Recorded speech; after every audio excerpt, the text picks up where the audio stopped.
যে জিনিসটা একটু আমাদের পক্ষ থেকে ব্যাখ্যা করার বিষয়ে সিদ্ধান্ত নিয়েছি সেটা হচ্ছে যে আমরা স্বেচ্ছায় ব্যাংকগুলোর একীভূতকরণের কিছু প্রস্তাবনা আমরা দেখেছি এবং সেগুলো নিয়ে আমরা কাজ করছি এবং আমরা এই মুহূর্তে সেই যে কটা নিয়ে আমরা এখন কাজ করছি সেই কটার মধ্যে সীমিত থাকার কথা আপনাদেরকে জানিয়েছি। তবে এই স্বেচ্ছায় একীভূতকরণের বেশ কিছু পদক্ষেপ আমরা ইতিমধ্যেই সার্কুলার দিয়ে আপনাদেরকে অবগত করেছি এবং সেখানে দুটো সার্কুলারই আছে, স্বেচ্ছায় যারা একীভূতকরণ হবেন এবং যারা আমরা বলেছি যে কিছু কিছু ক্ষেত্রে আমাদের প্রম্পট কারেক্টিভ অ্যাকশনের যে ফাইন্ডিং সেটার ভিত্তিতেও বাংলা ব্যাংকও সিদ্ধান্ত নিতে পারে। তবে এই মুহূর্তে আমরা যে স্বেচ্ছায় যে কয়েকটা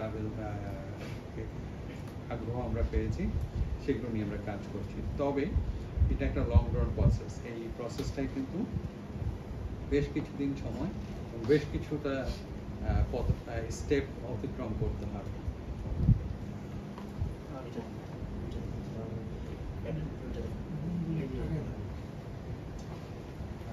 বেশ কিছু পদক্ষেপ অতিক্রম করতে হবে এবং সেগুলো করে চূড়ান্ত একীভূতকরণের প্রশ্ন আসবে। সেখানে আইনগত বিষয় আছে, ভ্যালুয়েশনের বিষয় আছে, অডিট ফার্ম নিরীক্ষা প্রতিবেদনের বিষয় আছে। এই সব কিছু করে কিন্তু একটা দীর্ঘমেয়াদী একটা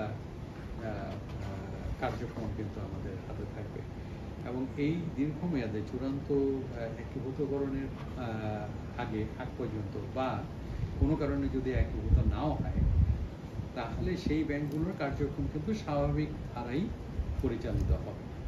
এখন থেকেই এই স্বাভাবিক ধারাই ব্যাংকগুলো পরিচালিত হবে। পরবর্তীতে যদি কোনো একীভূতকরণের সিদ্ধান্ত যদি সমঝোতার ভিত্তিতে উপনীত হওয়া যায় সেইখানে একীভূতকরণের করণ হয়ে তারপরে তারা নতুনভাবে যাত্রা শুরু করবে। তবে একীভূতকরণের আগ পর্যন্ত এবং একীভূতকরণ যদি নাও হয় তাহলেও ব্যাংকগুলোর স্বাভাবিক কার্যক্রম অব্যাহত থাকবে। বিষয়টাই আমরা আপনাদের কাছে তুলে ধরব। স্যার, বেসিক ব্যাংক হচ্ছে সিটি ব্যাংকের সাথে যেতে চায় না, এই জন্য তারা অর্থ মন্ত্রণালয় চিঠি দিয়েছে, স্মারকলিপি দিয়েছে, আজকে গভর্নর বরাবর স্মারকলিপি দিয়েছে। এই বিষয়ে আপনাদের আমি অবগত না এটা, কিন্তু আমরা যেটা জানি যে এটা তাদের যে ওনাররা আছেন এবং তাদের উভয় পক্ষের যে ওনাররা আছেন তারা এই বিষয়টা আদেশ ব্যক্ত করছেন। স্যার, এটা তো একটা সরকারি ব্যাংক আর একটা বেসরকারি ব্যাংক, এটা কীভাবে মানজ হবে? এটা একটা সরকারি প্রতিষ্ঠান কি অন্য বেসরকারি খাতে বিক্রি হচ্ছে না? এখানে তো সরকারি চাকরি করে, সে কেন প্রাইভেটে যাবে? বেসিক কি সরকারি চাকরি ছিল? বেসিক তো সরকারি ছিল, এখন যখন এখন বেসিকের ফরমেশন তো আপনারা জানেন না।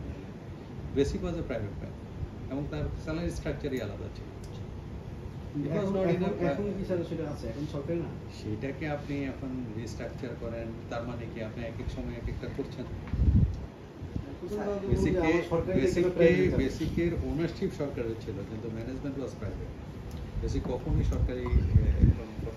আপনি বলছিলেন যে চূড়ান্ত একীভূতকরণ না হওয়া পর্যন্ত ব্যাংকগুলো আলাদা আলাদাভাবে তাদের কার্যক্রম এবং আলাদা আলাদাভাবে নামে পরিচালিত হবে, কিন্তু এর 2-3 বছরের মধ্যে যদি কোনো ব্যাংক ভালো করে এবং তারা যদি মনে করে যে আমাদের সেই সুযোগও থাকবে, ব্যাংক যদি সেই বিষয়টা সেই বিষয়টাও কিন্তু যেহেতু এটা স্বেচ্ছা, আমরা বারবারই বলছি এখন পর্যন্ত কিন্তু আমরা যে সমস্ত একীভূতকরণের প্রস্তাবনা নিয়ে কাজ করছি প্রতিটি কিন্তু স্বেচ্ছায় একীভূতকরণের একটা প্রস্তাবনা এবং ব্যাংক যদি মনে করে যে একটা পর্যায়ে গিয়ে যে না তারা স্বেচ্ছায় না গিয়ে একীভূতকরণে না গিয়ে তারা অন্যভাবেও তাদের আর্থিক অবস্থার উন্নয়ন ঘটাবে এবং আমাদের যে রিকোয়ার্ড সূচকগুলো নির্দিষ্ট মাত্রায় নিয়ে যেতে পারবে তার সেটাও তারা যে কোনো মুহূর্তেই সিদ্ধান্ত নিতে পারে।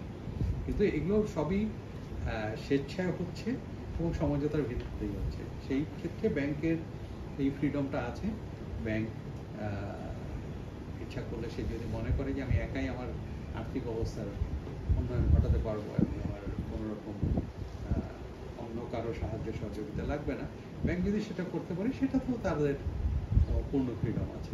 সেক্ষেত্রে আপনি এখন সাপোর্ট দেবেন কেন এই ব্যাংকগুলোকে? না, একীভূতকরণ না হলে তো আর সাপোর্টের প্রশ্ন আসে না।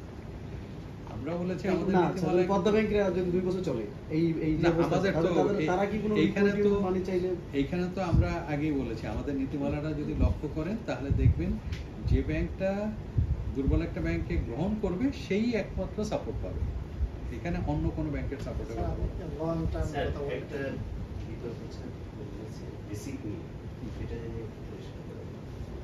আপনারা বলছেন যে বেসিক সরকারি না। তো স্যার, যখন আপনারা সরকারি মালিকানাধীন।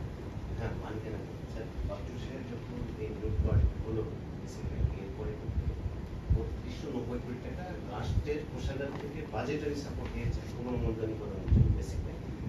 তারপর স্যার এমডি নিয়োগ, বোর্ড নিয়োগ সবই হয় সরকারের অর্ডারে। তাহলে স্যার এটা কেন আপনারা বলছেন সরকারি? এটা তাহলে কি সরকার এতদিন জবরদখল করে চালাচ্ছিলেন? না, আমি আপনাকে একটু ব্যাখ্যা করি। বেসিক কিন্তু কোনো ব্যাংক অর্ডারের দ্বারা স্থাপিত কোনো ব্যাংক না। আপনার একটু সোনালী ব্যাংকের একটা ব্যাংক অর্ডার আছে, ঠিক আছে, একটা আইন দ্বারা কিন্তু সোনালী ব্যাংক, জনতা ব্যাংক, অগ্রণী ব্যাংক, রূপালী ব্যাংক প্রতিষ্ঠিত। কৃষি ব্যাংক একটা আইন দিয়ে প্রতিষ্ঠিত। বেসিক ব্যাংক কিন্তু কোনো আইন দিয়ে প্রতিষ্ঠিত না। বেসিকের ওনারশিপ সরকার কিন্তু আইপিডিসিরও একটা উল্লেখযোগ্য শেয়ার হোল্ড করে। সরকার কিন্তু আমাকে শেষ করতে দেন। আইপিডিসিরও শেয়ার হোল্ড করে একটা উল্লেখযোগ্য অংশ, আইপিএসিরও একটা শেয়ার হোল্ড করে, বিভিন্ন প্রতিষ্ঠানের সরকারে কিন্তু শেয়ার হোল্ড করে। বেসিকের ক্ষেত্রে সরকারের শেয়ারের পরিমাণ হচ্ছে 100%। ঠিক আছে, সরকারি কিনা না, এটাই আমি বলছি, এটা একটু বলুন। 100% একটা মালিকানাধীন প্রতিষ্ঠান। বিপিসি কি সরকারি প্রতিষ্ঠান? এটা একটা রাষ্ট্রীয় সংস্থা স্যার। তো সেই রকম বেসিকও তো একটা সংস্থা। তাহলে কি সরকারি আর ইয়ের মধ্যে পার্থক্যটা কি হচ্ছে?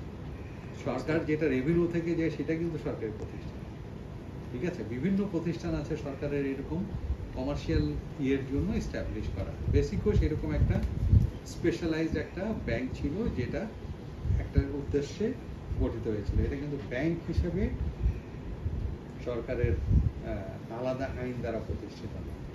তো সেই ক্ষেত্রে যেহেতু বেসিকের শেয়ারটা সরকারের, এর জন্য সরকার এই দায়িত্বটা নিচ্ছে, ঠিক আছে।